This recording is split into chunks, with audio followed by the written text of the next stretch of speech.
For years, the world has been told that Xi Jinping has no weaknesses. A man built on discipline, shaped by sacrifice, and defined by absolute control.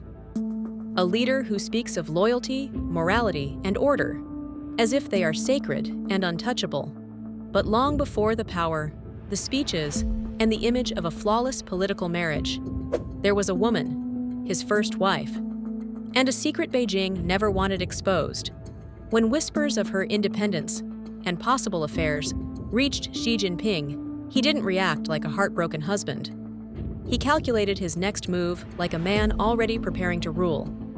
He acted like someone who already saw himself as China's future leader. What came next wasn't about heartbreak, it was about power. He didn't just remove her from his life, he erased her from history, and in doing so, revealed the kind of leader he was destined to become. This is the story of the woman China forgot. But buried secrets don't stay hidden forever. Let's uncover the truth, only on Empire Elegance. For decades, Xi Jinping has been presented as the embodiment of discipline and restraint. In official speeches and state media, he appears morally unshakable, a man who rose to power by promising stability and ideological purity. His public image is clean, orderly, and tightly controlled, leaving no visible space for emotional weakness or personal failure. Yet this image hides a chapter that contradicts everything the party wants the world to believe. Long before Xi Jinping became China's most powerful leader, and long before his carefully curated marriage to the famous military singer Peng Liyuan, there was another woman in his life, one who has been almost entirely erased from public memory. Her name was Ke Lingling. In the early 1980s, Xi Jinping was not a national figure. His future was uncertain, and his political survival was far from guaranteed. His father, Xi Jinping, had been removed during the Cultural Revolution, leaving the family disgraced and under suspicion for years. Although rehabilitation eventually came, the scars of political humiliation remained deeply embedded in Jinping's worldview. It was during this fragile period that Xi married Ke Lingling, the daughter of a senior Chinese diplomat. On paper, the marriage appeared advantageous. Ke Lingling came from privilege, international exposure, and elite connections. She spoke fluent English, had lived abroad, and was comfortable in diplomatic environments that symbolized status and global sophistication. For Xi, this marriage was not only personal, it was stabilizing. It offered protection, legitimacy, and a sense of restored dignity at a time when his political footing was still fragile. Yet almost from the beginning, the relationship was marked by tension that could not be easily resolved. Two people, two different worlds, Xi Jinping, had been shaped by ideological struggle and survival. Years of hardship taught him that emotional restraint and absolute loyalty to the Communist Party were essential. In his mind, personal sacrifice was not tragic, it was necessary. Control was safety, discipline was power. Ke Lingling's experiences had shaped her differently. Her exposure to diplomatic life and foreign societies fostered independence and a sense of personal autonomy. She was accustomed to social environments where individuality was not considered dangerous, and where personal freedom was not automatically seen as political disobedience. These differences created a quiet but widening gap between them. While Xi became increasingly rigid in his beliefs, Ke appeared less willing to conform to the life of constant surveillance and submission expected of the wife of a rising party official. That divide became impossible to ignore when Ke Lingling was later posted to the United Kingdom as part of diplomatic assignments. Physical distance soon became emotional distance. While Xi remained immersed in party discipline at home, Ke Lingling experienced life in a society where personal choice and independence were far more visible. For Xi, who believed that control was essential to survival, this separation was deeply unsettling. It was during this period that rumors began circulating quietly within elite party circles. These were not tabloid stories or public accusations. They were whispers passed through closed rooms and discreet conversations. Some suggested Ke had grown emotionally detached from Xi. Others hinted that she had formed relationships abroad. Still others claimed she simply refused to return to a life defined by ideological submission. No proof ever surfaced. No accusations were formalized. But for Xi Jinping, proof was not required.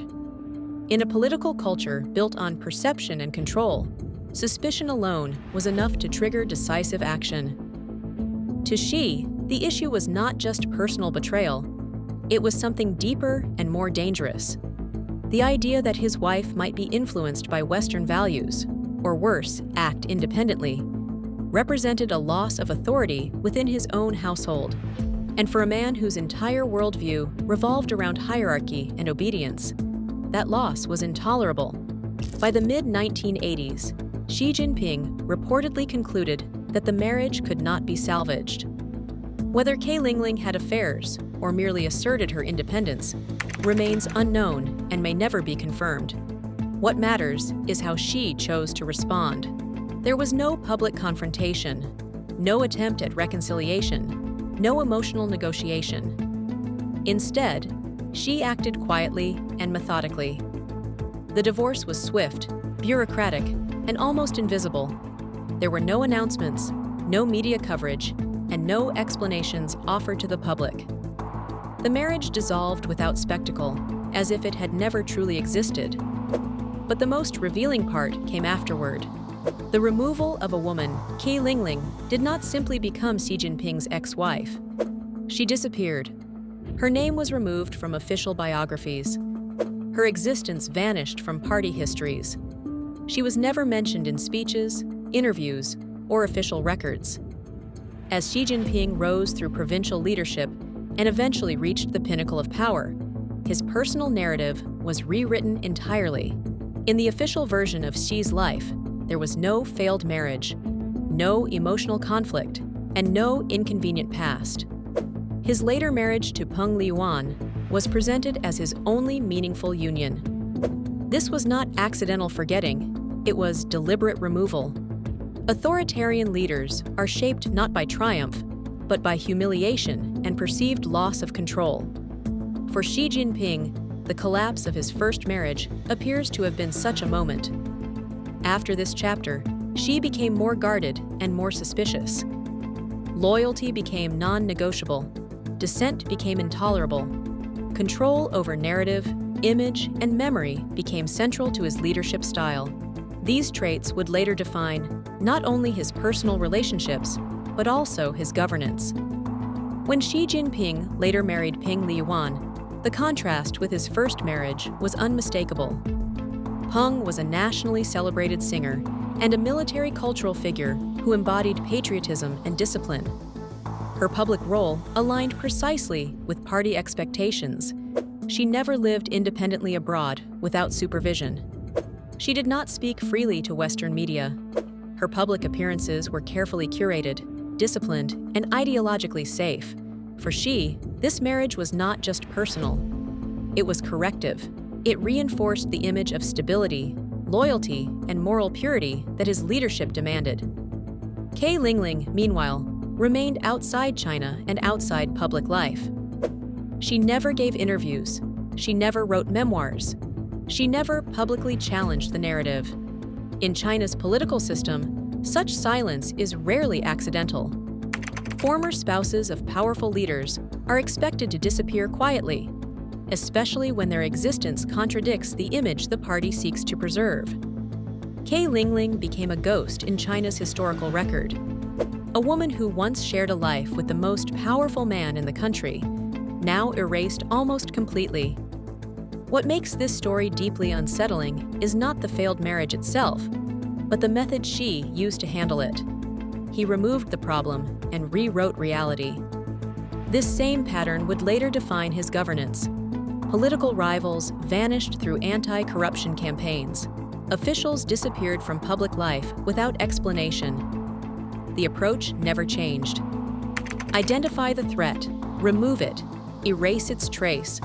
The world often debates Xi Jinping in terms of geopolitics, military expansion, and economic strategy. But this forgotten chapter of his personal life reveals something more intimate.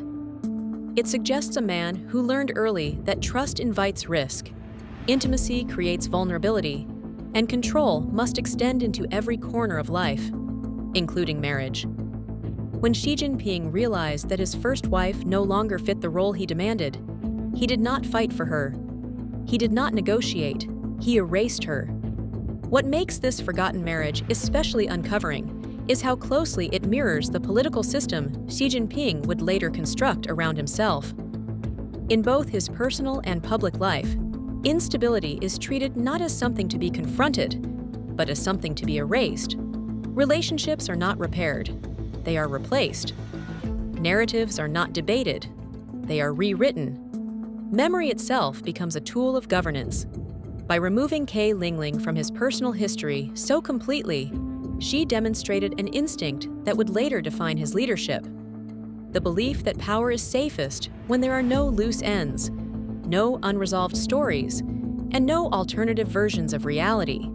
In this sense, the disappearance of his first wife was not an isolated act of cruelty or indifference, but an early rehearsal for a governing philosophy built on silence and control. What began as a private decision inside a failed marriage quietly evolved into a national model, one where inconvenient people, uncomfortable truths, and unsanctioned narratives are systematically removed until only the official version remains. This is why the story still matters today, because it suggests that the way Xi Jinping governs China is not separate from who he is, but deeply rooted in the lessons he learned long before the world was watching. In Western politics, personal scandals can end careers. In China's elite political system, they are absorbed, buried, and weaponized. Xi Jinping's first marriage was not just a private failure. It was a formative lesson, one that shaped the leader who now governs more than 1 billion people. Perhaps the most disturbing part of this story is not that the marriage ended, it is how completely it vanished. Because when a leader can erase a woman from history without a trace, it tells us something profound and unsettling about how power truly works in modern China. If you enjoyed this story, don't forget to like and subscribe to Empire Elegance and hit the notification bell for more powerful stories about the lives and legacies of the world's most influential figures. Thanks for watching, and we will see you in our next video.